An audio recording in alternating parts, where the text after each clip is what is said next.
Jangan sakiti istri kalian. Jimmy, Lisa, dan Twins A berjalan masuk ke dalam rumah sakit dengan langkah terburu-buru. Mereka segera menuju ke ruangan persalinan khusus keluarga Lemos tanpa bertanya lagi karena dalam pikiran mereka yaitu bagaimana keadaan menantu kesayangan mereka. Hingga mereka tiba dan duduk di depan ruangan tersebut dengan dada yang berdetak kencang, tak dapat dipungkiri kekhawatiran melanda mereka. Bagaimana ini bisa terjadi? Bukankah Arkham mengatakan bulan Juli putri lahiran, lalu sekarang mengapa putri melahirkan di bulan Juni? Hiks, Grandma Alin takut, Alin mau lihat Mumi. Ucap Arin menangis sesegukan dalam pelukan Lisa, sedangkan Aaron ia hanya memeluk Jimmy sedari tadi. Ia menyembunyikan wajahnya di dada bidang Jimmy. Jagoan Grandpa menangis, tanya Jimmy lembut melonggarkan pelukannya menatap wajah Aaron yang sudah banjir air mata.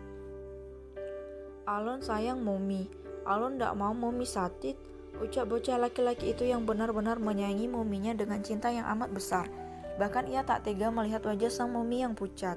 Hei, dengarkan Grandpa, Momi pasti akan baik-baik saja karena Momi Aaron adalah wanita yang sangat hebat. Sekarang Momi sedang berjuang demi membawa dedek bayinya untuk melihat dunia ini, ucap Jimmy berusaha memberikan pengertian. Sedangkan di sisi lain, Kemal, Twins B, Rosa, dan Bilkis masuk terburu-buru. Tadinya mereka sedang dinner, namun setelah mendapatkan panggilan dari Jimmy, mereka langsung ke sini. Begitu juga Dimas, Dito, Leo, dan Alexa yang juga ikutan berjalan menuju keberadaan Jimmy dan Lisa. Pak, bagaimana keadaan putri dan bayinya? Tanya Kemal yang baru datang dengan napas memburu bersama yang lainnya. Mereka belum sempat Jimmy menjawab, suara bayi terdengar samar-samar di telinga mereka, membuat mereka semua tersenyum senang.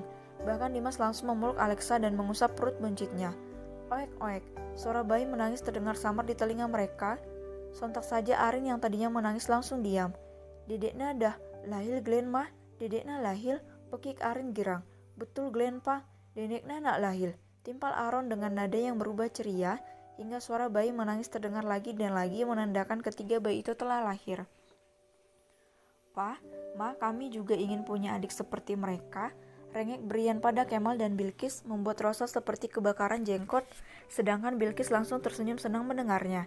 Tenang sayang, nanti pasti mama berikan kok, balas Bilkis tersenyum genit mengedipkan mata ke arah Kemal, membuat ia menelan ludahnya karena tingkah Bilkis yang nampak agresif. Glenn mah, dedekna ada 3, Glenn mah, teriak Arin lagi turun dari pangkuan Lisa dan melompat-lompat girang bersama Aaron. Ye, Alin dah jadi kakak, ye, Alin senang. Teriak Arin girang.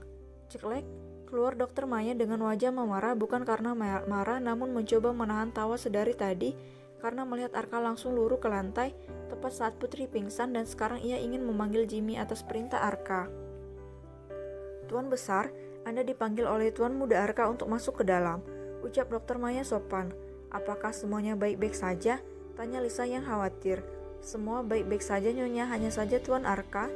Belum Dokter Maya selesai berbicara, Jimmy dan para sahabat Arka langsung menerobos masuk ke dalam ruangan tersebut karena mereka sangat khawatir dengan keadaan Arka. Mereka masuk dengan wajah yang khawatir, namun berubah menjadi merah karena menahan tawanya dikala melihat Arka yang duduk lunglai di lantai dengan keadaan yang sangat berantakan.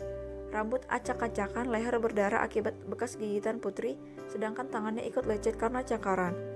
Hahaha, kau kenapa seperti anak SMA yang habis tawuran aja? Ledek Jimmy tersenyum mengejek membuat Arka kesal. Kenapa aku punya papa yang aneh begitu?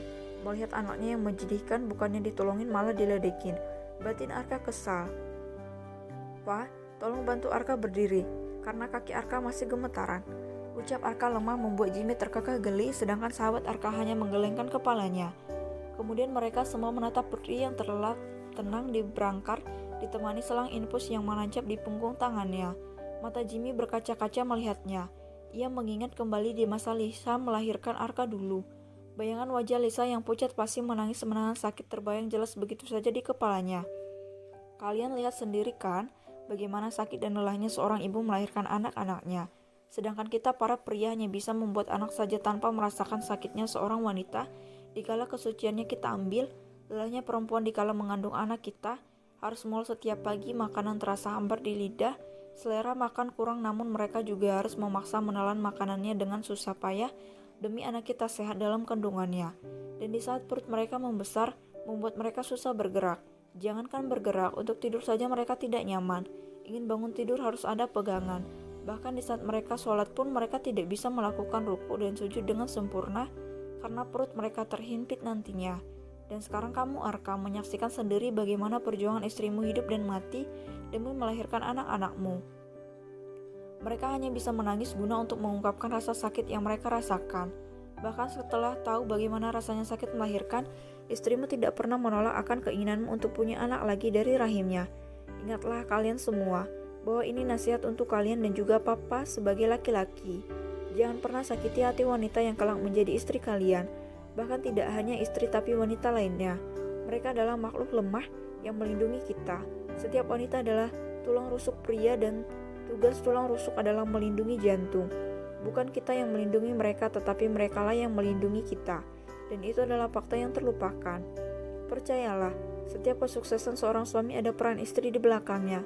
Jangan pernah menyakiti hati mereka apalagi membuat mereka menangis karena suatu bulir air mata mereka jatuh dapat memberikan musibah yang sangat besar akan hidup kita laki-laki.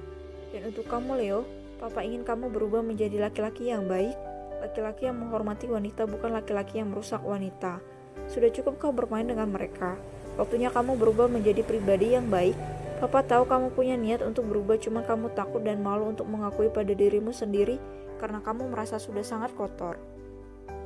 Percayalah, setiap manusia berhak berubah menjadi lebih baik, tidak peduli seberapa banyak dosa yang dia kerjakan. Jelas Jimmy panjang lebar dengan air mata yang mengalir deras di pipinya. Mereka semua menangis dalam diam, yang terdengar hanyalah suara isak tangis saja. Bahkan Leo, ia ikut menangis mendengar ucapan Jimmy. Ia tak menyangka bahwa perempuan selama itu, ia menyesal karena pernah salah menilai wanita yang baginya hanyalah pemuas nafsu saja. Sedangkan Arka ia menangis sampai sesegukan. Hiks, Arka akan pending aja pasukan bolanya Hiks. Arka gak tega lihat Putri kesakitan seperti tadi, Pak.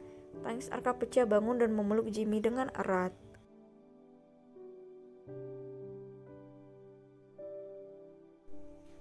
Calon istri Kemal. Wajah mereka yang sembab dan bengkak karena menangis langsung berubah senang dikala ketiga bayi mungil yang tampan dan cantik itu nampak wajah Twins A berubah senang, sedangkan Twins B terkadang cemberut kadang ceria. Silakan tuan, bayi-bayinya sudah bisa diajankan, ucap perawat wanita tersebut ramah. Arka ingin menggendong anaknya namun tangannya dari tadi tak ada henti-hentinya bergetar karena gugup, senang bercampur satu. Kalau tanganmu tak berhenti bergetar, biarkan aku saja yang mengajankannya saja. Kesal Leo yang dari tadi gregetan melihat Arka yang sangat lama. Semua orang yang di sana mendengarkan penuturan Leo membulat sempurna matanya. Oh no daripada Leo yang Casanova, lebih baik aku saja yang mengajankan anakmu, ucap Dito yang tak mau bila keponakannya nanti mirip dengan Leo. Lebih baik aku yang Casanova daripada kamu yang cabul sekaligus pedofil. Balas Leo sinis membuat Dimas geram. Plak, diam atau kupotong lidah kalian. Titah Dimas memukul kepala Dito dan Leo. Sial, kenapa tubuhku langsung patuh pada dewa es ini? Batin Leo dan Dito mengumpat kesal. Arka dengan perlahan merilekskan tubuhnya agar bisa cepat-cepat mengajarkan bayi-bayinya. Allahu Akbar. Arka mengajarkan ketiga bayinya dan tak lupa juga ia membisikkan kata-kata indah di telinga ketiga bayinya itu. Jadilah anak-anak yang baik, patuh kepada orang tua dan taat kepada Allah. Selamat datang ke dunia bibit unggul Dedi, bisik Arka kepada ketiganya membuat para bayinya itu tersenyum kecil dengan mata terbuka kecil seolah-olah mengerti apa yang Dedinya bilang. Terima kasih Hani, aku mencintaimu. Sangat Hani, semoga kita bisa selalu bersama di dunia dan akhirat. Ucapnya mencium wajah Putri bertubi-tubi sehingga membuat seempunya merona. Hani, rengek Putri malu membuat Arka terkekeh geli. Ini baru istriku yang manis dan pemalu. Ucap Arka senang karena Putri sudah kembali seperti semula. Hehehe, akhirnya penderitaanku berakhir juga dan Putri sudah menjadi seperti dulu lagi Joni. Kamu tenang aja karena mulai sekarang tiap malam kamu bakal makan enak, batin Arka menyeringai.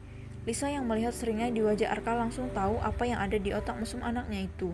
Plak, jangan pikirkan tentang jatah, karena selama 40 hari ke depan pabriknya tutup untuk sementara. Ketus Lisa memukul kepala Arka. 40 hari? Hahaha, mama pasti bercanda ya kan sayang?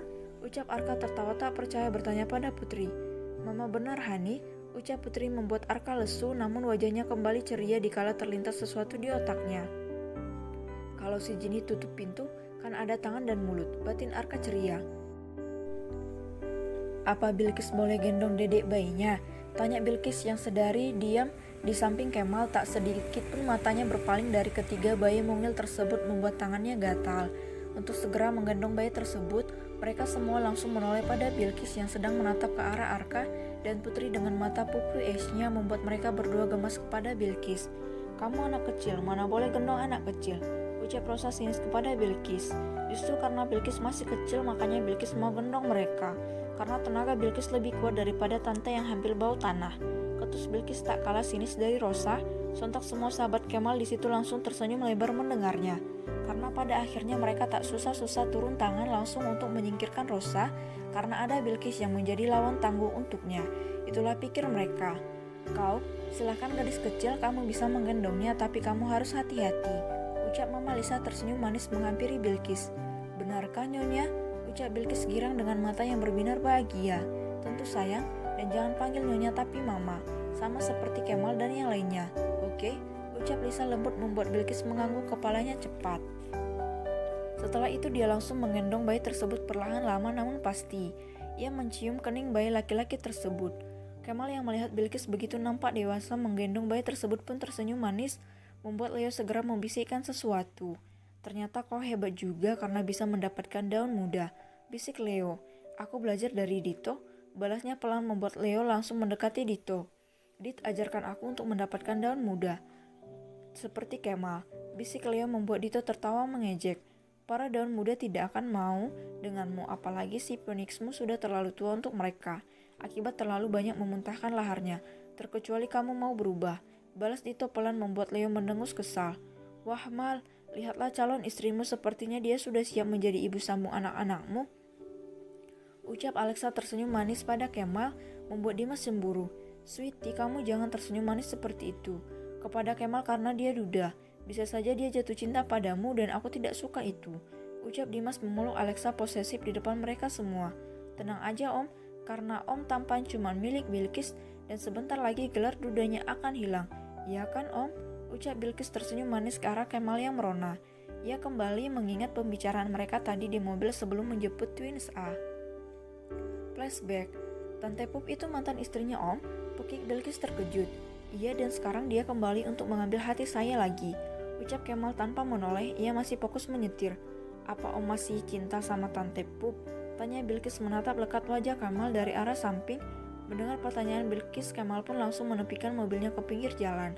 "Tidak, saya tidak mencintainya lagi, oleh sebab itu saya ingin mencarikan partner yang tepat untuk membuat Rosa pergi dari kehidupan saya," ucap Kemal serius. "Partner seperti apa yang Om inginkan?" "Cantik, elegan, dewasa, dan penyayang," ucap Kemal membuat Bilqis tersenyum cerah. "Buat apa Om cari jauh-jauh? Kalau ada Bilqis yang di depan Om sekarang," ucap Bilqis tersenyum senang. "Maksud kamu, Bilqis siap jadi partner Om untuk membasmi masa lalu Om itu," ucap Bilqis dengan penuh semangat.